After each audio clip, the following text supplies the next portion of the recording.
तो लगभग 10,000 रुपये में हमारा ये पीसी पूरा बिल्ड हो चुका है। तो यहाँ पर आप देख सकते हैं हमारे ये पीसी बिल्कुल प्रॉपरली वर्क कर रहा है। और आप यहाँ पे देख सकते हैं इसके बायोस में हमने इसमें i7 प्रोसेसर लगाया है। हे गाइस, तो कैसे आप सब लोग? आई होप आप सब लोग अपनी लाइफ में बहुत ही ज़्यादा मस्त होंगे। तो यार पिछले काफ़ी दिनों से मुझे आप सभी के कमेंट्स मिल रहे हैं जिसमें आप सब लोग कह रहे हैं कि मैं एक सबसे सस्ता पीसी बिल्ड करूं i7 प्रोसेसर के साथ। तो आज की इस वीडियो में हम बिल्ड करने वाले हैं एक सबसे सस्ता पीसी i7 प्रोसेसर के साथ। तो इन सभी कंपोनेंट्स का यूज़ करके आज की इस वीडियो में मैं बिल्ड करूंगा एक सबसे सस्ता पीसी i7 प्रोसेसर के साथ। तो चलिए विदाउट एनी डिले हम पीसी बिल्ड करते हैं स्टार्ट। तो वीडियो का कंटिन्यू करने से पहले मैं आप सभी से रिक्वेस्ट करना चाहता हूँ, अगर आप हमारे इस चैनल पर नए हो तो चैनल को कर लो सब्सक्राइब, और सब्सक्राइब करने के बाद बेल आइकन भी दबा देना ताकि आपको हमारी वीडियोज़ का नोटिफिकेशन सबसे पहले मिल सके। तो आज के इस वीडियो में मैं इन सभी कंपोनेंट्स का यूज़ करके एक सबसे सस्ता i7 का पीसी बिल्ड करने वाला हूं। तो पीसी बिल्ड शुरू करने से पहले मैं आपको इन सभी कंपोनेंट्स के नाम बता देता हूं। तो पीसी बिल्ड करने के लिए हम इस्तेमाल करेंगे इस H61 मदरबोर्ड का। ये एक H61 मदरबोर्ड है। तो इनमें से गाइस मैंने मोस्टली कंपोनेंट्स यूज्ड परचेज करे हैं। तो इस H61 मदरबोर्ड को अगर आप न्यू परचेज करेंगे तो that will cost you around 3000 rupees. और अगर आप इसे सेकंड हैंड या कहे यूज्ड अगर आप परचेज करते हैं तो लगभग 1,500 से 2,000 रुपये में आपको ये मदरबोर्ड मिल जाएगा। तो इन सभी कंपोनेंट्स का परचेजिंग लिंक मैं आपको वीडियो डिस्क्रिप्शन और कमेंट सेक्शन में दे दूंगा, तो वहाँ से आप इन सभी कंपोनेंट्स को परचेज कर सकते हैं। और ये है हमारा H61 मदरबोर्ड। और पीसी बिल्ड करने के लिए हम इस्तेमाल करेंगे इस 710 ग्राफिक्स कार्ड की। और ये है हमारी DDR3 रैम 1333 मेगाहर्ट्ज़ की। और ये है हमारी 1 टेराबाइट की इंटरनल हार्ड डिस्क। और इसके अंदर है हमारा i7 प्रोसेसर। तो आप देख सकते हैं ये i7 2600 का प्रोसेसर है। ये एक OEM प्रोसेसर है, इसे मैंने नेहरू प्लेस से परचेज़ किया है। और इस प्रोसेसर को मैंने नेहरू प्लेस से परचेज़ किया है लगभग 3,000 रुपये में। तो ये है हमारा इंटेल का i7 प्रोसेसर। ये है 450 वाट का SMPS। और ये है कूलिंग फ़ैन। और ये है थर्मल पेस्ट। और ये है IO प्लेट। और ये है हमारा मॉनिटर। ये 15.4 इंचज़ का ये मॉनिटर है। इस मॉनिटर में आपको VGA और HDMI दोनों का ही सपोर्ट मिल जाता है। और इसके अंदर है हमारा कैबिनेट। तो आप देख सकते हैं काफ़ी स्लिम कैबिनेट है ये। और ये है एक VGA केबल। और ये है कीबोर्ड। और ये है माउस। तो आज की इस वीडियो में हम इन सभी कंपोनेंट्स का यूज़ करके एक सबसे सस्ता i7 का पीसी बिल्ड करने वाले हैं। तो इनमें से कुछ कंपोनेंट्स मैंने ऑनलाइन परचेज़ किया है और कुछ कंपोनेंट्स मैंने दिल्ली के नेहरू प्लेस मार्केट से परचेज़ किया है। तो इन सभी कंपोनेंट्स का परचेजिंग लिंक मैं आपको वीडियो डिस्क्रिप्शन और साथ ही साथ कमेंट सेक्शन में दे दूंगा। तो उस लिंक की मदद से आप इन सभी कंपोनेंट्स को परचेज़ कर पाएंगे। तो चलिए गाइस विदाउट एनी डिले हम पीसी बिल्ड करते हैं शुरू। तो सबसे पहले मैं इन सभी कंपोनेंट्स को ज़रा साइड में रख लेता हूँ। तो सबसे पहला स्टेप है कि हमें इस मदरबोर्ड में इस प्रोसेसर को लगाना है। कैसे लगाना है मैं आपको दिखा देता हूँ। तो सबसे पहले हम मदरबोर्ड के कैप को करेंगे ओपन। अब यहाँ पर आप एक मार्क देख पा रहे होंगे। इस तरफ एक ट्रायंगल का मार्क दे रखा है। आई होप आप लोग देख पा रहे होंगे। इधर एक ट्रायंगल का मार्क है, एक छोटा सा ट्रायंगल का मार्क है। और इसी प्रकार से एक मार्क हमारे इस प्रोसेसर में भी दिया गया है। इधर एक मार्क दिया गया है, ट्रायंगल का एक छोटा सा मार्क है इस तरफ। तो आपको ये करना है, सिंपली इन मार्क को मैच करके इस प्रोसेसर को बिठा लेना है इस मदरबोर्ड के ऊपर। तो इस प्रकार से आपको लगा लेना है इस प्रोसेसर को मदरबोर्ड में। प्रोसेसर लगाने के बाद सिंपली आप इस प्रकार से इस कैप को कर लेंगे बंद। तो आप देख सकते हैं हमने इस मदरबोर्ड में प्रोसेसर को लगा लिया है। बहुत ही ज़्यादा आसान है। अब हम इस प्रोसेसर के ऊपर लगा लेते हैं इस थर्मल पेस्ट को। तो इस थर्मल पेस्ट की मदद से टेम्परेचर काफ़ी मेंटेन रहता है इस प्रोसेसर का। तो आपको बिल्कुल थोड़ा सा थर्मल पेस्ट आपको इस प्रकार से इस प्रोसेसर के ऊपर लगा लेना है, बिल्कुल थोड़ा सा लगाना है। तो हमने इस मदरबोर्ड में लगा लिया है इस प्रोसेसर को, और प्रोसेसर के ऊपर हमने लगा लिया है इस थर्मल पेस्ट को। तो अब हम लगा लेते हैं इस मदरबोर्ड में इस CPU कूलिंग फ़ैन को। तो कैसे लगाना है मैं आपको दिखा देता हूँ। यहाँ पर इस मदरबोर्ड में आप देख सकते हैं 4 होल दिए गए हैं, इस प्रकार से 4 होल है। तो इन होल्स में आपको सिंपली इस फ़ैन को लगा लेना है। तो इस फ़ैन के चारों तरफ आप देख सकते हैं 4 पिन दी गई है इस प्रकार से। तो इन पिन को आपको इन होल्स के अंदर लगा लेना है।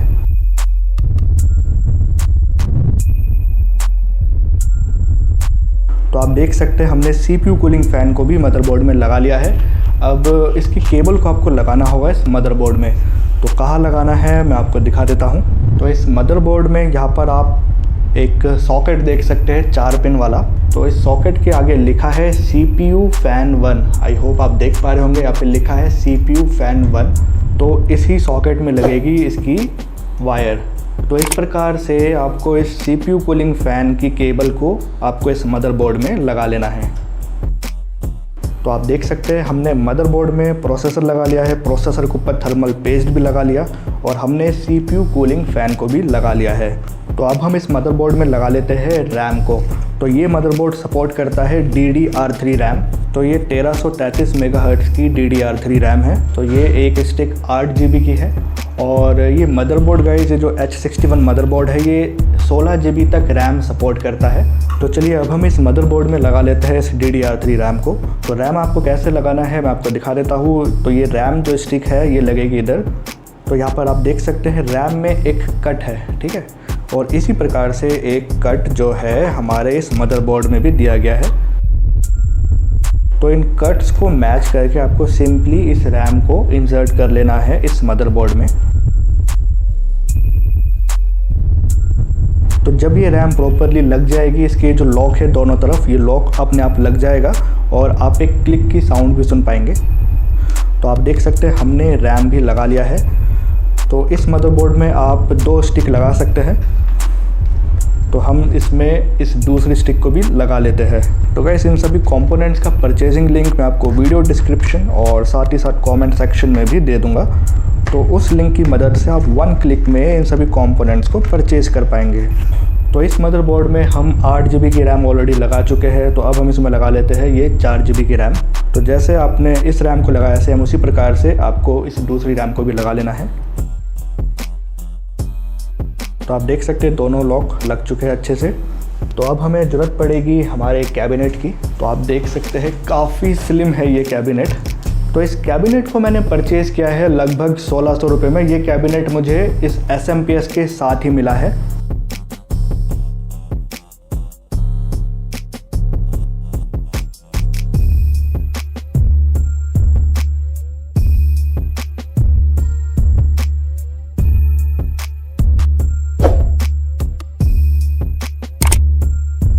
तो अब हमें इस कैबिनेट में बिठाना होगा इस मदरबोर्ड को।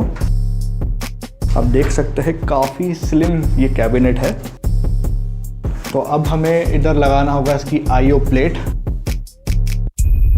ये IO प्लेट मदरबोर्ड के साथ ही मिलती है। तो हमने इस IO प्लेट को लगा लिया है कैबिनेट में। अब हम इस मदरबोर्ड को भी इंसर्ट कर लेते हैं इस कैबिनेट के अंदर। तो अब हमें इन स्क्रूज की मदद से इस मदरबोर्ड को कैबिनेट में कस देना है।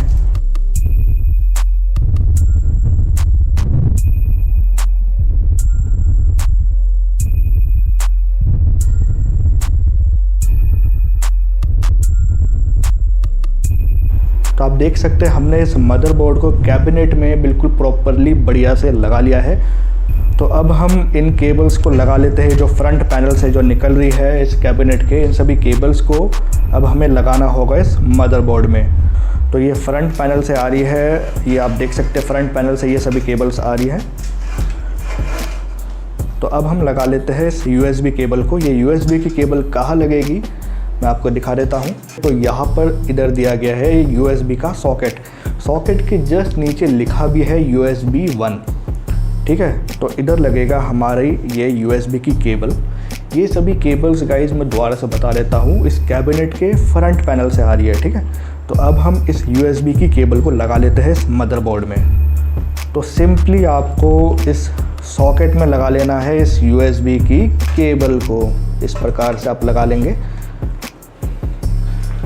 ओके, तो आप देख सकते हैं हमने इस फ्रंट पैनल से निकल रही USB की केबल को लगा लिया है इस मदरबोर्ड में। अब हम लगा लेते हैं इस ऑडियो की केबल को भी। जी हाँ, तो ये है ऑडियो की केबल। ये केबल भी फ्रंट पैनल से आ रही है इस कैबिनेट के। तो ये केबल लगेगी इधर इस वाले सॉकेट में। आप देख सकते हैं यहाँ पे लिखा है ऑडियो 1। इस सॉकेट के जस्ट नीचे ही लिखा है ऑडियो 1। तो इस सॉकेट में हम लगा लेते हैं इस ऑडियो की केबल को। ओके, तो आप देख सकते हैं हमने ये USB की केबल और ये ऑडियो केबल लगा लिया है इस मदरबोर्ड में। तो अब यहाँ पर आप देख सकते हैं इस कैबिनेट के फ्रंट पैनल से ये 5-6 केबल कुछ आ रही है। तो इन केबल्स को आपको कहाँ लगाना है मैं आपको दिखा देता हूँ। तो इन केबल्स को लगाने के लिए आपको ज़रूरत पड़ेगी इस यूज़र मैनुअल की। तो ये जो यूज़र मैनुअल है, ये यूज़र मैनुअल मदरबोर्ड के साथ ही मिलता है। तो यहाँ पर इस यूज़र मैनुअल में आप देख सकते हैं इस तरफ कि आपको केबल कैसे लगानी है। तो यहाँ पर पूरा चार्ट दे रखा है कि कौन सी केबल किधर लगेगी। सिंपली आपको इस चार्ट को फॉलो करके इन सभी केबल्स को लगा लेना है। तो सिंपली इस चार्ट को फॉलो करके आपको इन सभी केबल्स को लगा लेना है। इधर आप देख सकते हैं इस मदरबोर्ड के बिल्कुल एज में ही इधर एक सॉकेट दिया गया है। सॉकेट में 9 पिन का सॉकेट दिया गया है एकदम एज में ही मदरबोर्ड के। तो इस सॉकेट में ही लगेगी हमारी ये सभी केबल्स।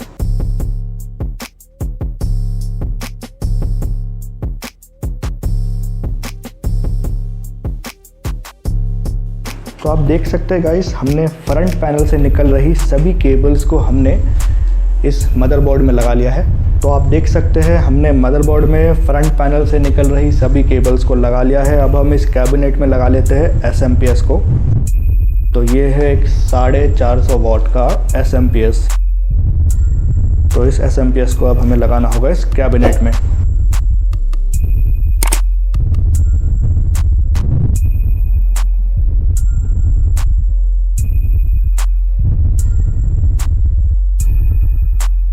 तो आपको बढ़िया से कस लेना है इस SMPS को इस कैबिनेट में। अब हम इसकी केबल को भी लगा लेते हैं। आप देख सकते हैं ये केबल जो आ रही है यहाँ से आ रही है। यहाँ पर अंदर से इस कैबिनेट के अंदर से ही यही से केबल आ रही है। और इस प्रकार से आपको इस केबल को लगा लेना है इस SMPS में। अब हम इस हार्ड डिस्क को लगा लेते हैं। ये एक 3.5 इंच की इंटरनल हार्ड डिस्क है। तो इस हार्ड डिस्क को कैबिनेट में लगाने के लिए आपको इन क्लिप्स की ज़रूरत पड़ेगी। तो ये क्लिप्स हमें इस कैबिनेट के साथ ही मिला है। तो आप देख सकते हैं इस हार्ड डिस्क में, ये जो 3.5 इंच की हार्ड डिस्क है, इन हार्ड डिस्क के यहाँ पर साइड में छोटे छोटे होल्स दिए गए हैं। तो इन होल्स में आपको इन स्टिक्स को लगा लेना है। इसी प्रकार से आपको इस दूसरी स्टिक को भी लगा लेना है।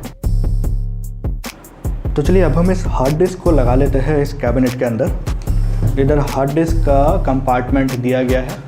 तो आप देख सकते हैं हमने इसमें हार्ड डिस्क भी लगा लिया है। SMPS और हार्ड डिस्क हमने दोनों इस कैबिनेट में लगा लिया है। अब हम इन SMPS की केबल्स को लगा लेते हैं इस मदरबोर्ड में। तो SMPS से गाइस पावर सप्लाई होता है through out all the components. तो सबसे पहले हम इस 24 पिन केबल को लगा लेते हैं। ये केबल कहाँ लगेगी? ये इस तरफ लगेगी। आप देख सकते हैं यहाँ पे एक 24 पिन का सॉकेट दिया गया है। तो इस ही सॉकेट में इस केबल को हमें लगाना है। थोड़ा जूम कर देता हूँ ताकि आप लोग बढ़िया से देख पाए। तो इस 24 पिन केबल को इस प्रकार से आपको इस सॉकेट में लगा लेना है। और अब हम इस 4 पिन केबल को लगा लेते हैं यहाँ पर। आप देख सकते हैं ये ATX 12 वाट का ये सॉकेट है। आपको सिंपली, कोई रॉकेट साइंस नहीं है, सिंपली आपको इस केबल को लगा लेना है। अब हमें इस हार्ड डिस्क में देना होगा पावर। तो SMPS का काम ही है गाइस कि आपके सभी कंपोनेंट्स में पावर देता है। तो अब इस SATA केबल को आपको लगाना होगा इस हार्ड डिस्क में। ओके, तो आप देख सकते हैं हमने इस SMPS से इस हार्ड डिस्क में भी पावर दे दिया है और इस मदरबोर्ड में भी पावर दे दिया है। और अब हम इस मदरबोर्ड को इस हार्ड डिस्क के साथ कर लेते हैं कनेक्ट। ठीक है, अभी तो हमने सब कंपोनेंट्स में पावर दिया है SMPS से। अब हम इस मदरबोर्ड को भी इस हार्ड डिस्क के साथ कर लेते हैं कनेक्ट। तो इन दोनों को आपस में कनेक्ट करने के लिए हमें ज़रूरत पड़ेगी इस SATA केबल की। ये SATA केबल भी हमें मदरबोर्ड के साथ ही मिली है। तो सिंपली आपको इस SATA केबल को लगा लेना है इस वाले सॉकेट में। तो अब हम इसके दूसरे एंड को कनेक्ट कर लेते हैं मदरबोर्ड के साथ। तो इसका दूसरा एंड लगेगा इस पोर्ट में। यहाँ पर आप देख सकते हैं इस मदरबोर्ड में 4 SATA पोर्ट दिए गए हैं। मैं थोड़ा जूम करके आपको दिखा देता हूँ। तो यहाँ पर आप देख सकते हैं 4 SATA पोर्ट दिए गए हैं। तो इनमें से किसी भी पोर्ट में आप इस SATA केबल को लगा सकते हैं। इसके दूसरे एंड को लगा लेते हैं इस सॉकेट में। ओके, तो आप देख सकते हैं हमारा PC लगभग बिल्ड हो चुका है। तो आप देख सकते हैं हमने SMPS से मदरबोर्ड में पावर दे दिया है और SMPS से हमने इस हार्ड डिस्क में भी पावर दे दिया है और हमने इस हार्ड डिस्क को इस मदरबोर्ड के साथ भी कनेक्ट कर लिया है। अब हम इसमें लगा लेते हैं हमारे इस 710 ग्राफिक्स कार्ड को। तो ये ग्राफिक्स कार्ड लगेगा इस मदरबोर्ड के PCI स्लॉट में। ये PCI स्लॉट कहाँ पर है मैं आपको दिखा देता हूँ। तो यहाँ पर आप देख सकते हैं ये है इस मदरबोर्ड का PCIe स्लॉट। तो इस स्लॉट में आपको लगाना होगा इस ग्राफिक्स कार्ड को।